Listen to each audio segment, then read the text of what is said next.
Finder of Wammerswald, in Dutch is De Vindering van Wammerswald.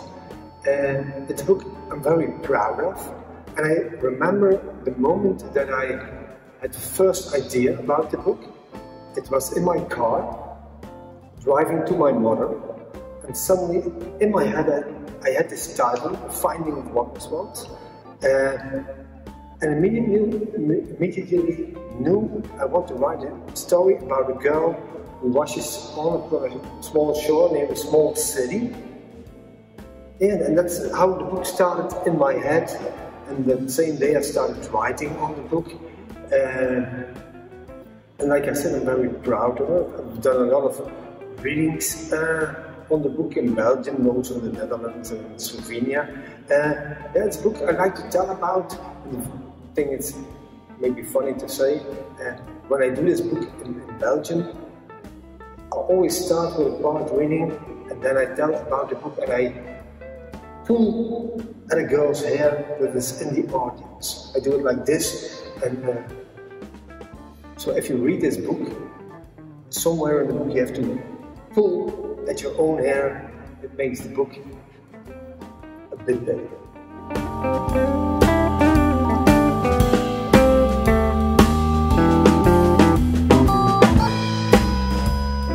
When I started writing, I mostly knew that it's going to be a picture book, a graphic novel, or a novel for children, let's say 10 plus.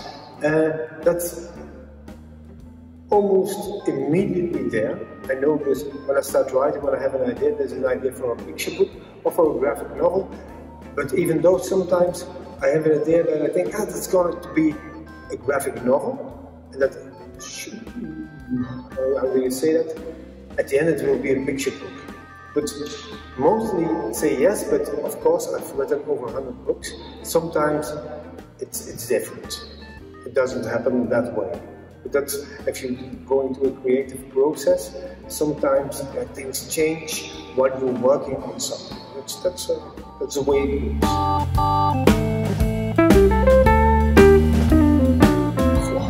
And that's a difficult question, because I do it for a long time, that's true. A normal day, I believe I don't have a normal days.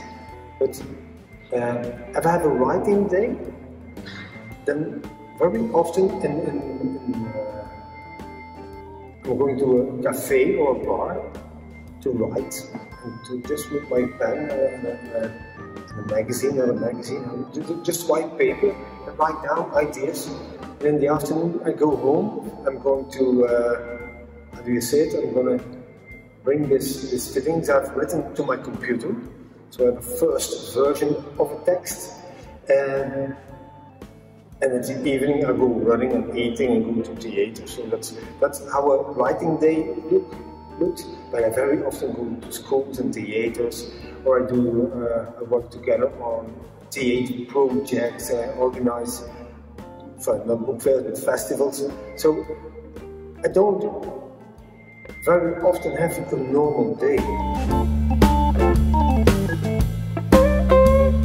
Things I like as a writer is working by myself, and the things I hate not hate, it's sometimes difficult, is working by myself. It's one thing with a bright and a dark side. So often it's very nice to be your own boss, but sometimes it's tough. Yeah, always getting confronted with yourself. But you're your own boss, you have to organize yourself. There's no one you can say to, how was your day, how was yesterday, just you.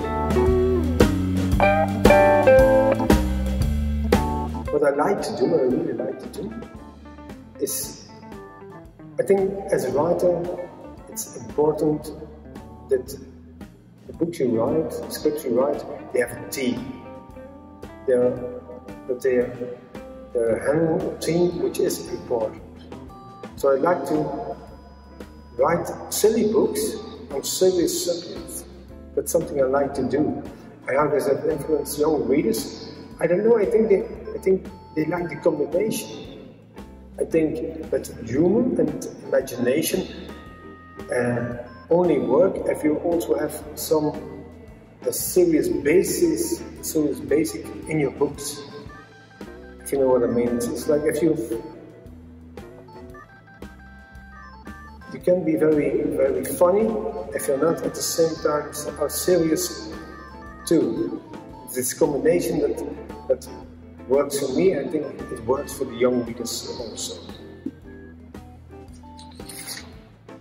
I hope so.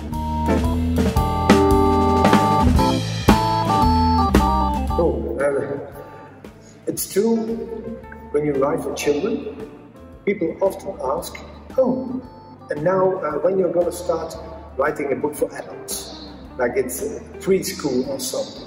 First, and in the beginning you start writing for children, and then when you're a really good writer, you start writing for adults. Of course, that isn't true. Writing for children is just another way of writing, the same creativity. So how do we handle that? I don't know. By writing good books, and by presenting good books, and by doing enthusiastic storytellings on your books. And how do I reach my young readers? By going to schools, to libraries, by making plays based on my books. Let's say I'm kind of ambassador for my own books. But the basic is by making a good book. That's the best way to reach a lot of young readers. If you want to be a writer yourself, maybe first thing is start writing. The only way to become a writer is start writing and enjoy the writing. Not if you write your first lines, don't expect it that they become a book right away. Give yourself the time. So just start writing, exercise, enjoy the writing, enjoy imagination. And the second part is, if you want to write about riding a horse, start riding a horse. And if you want to write a story about a young girl or boy who walks alone in a forest, go walking on yourself by a forest. So experience the theme where you want to write about, and that helps. If you want to write a book about a ghost, go to a scary house. So if you want to make a book about dancing, start dancing. So that's important, I guess.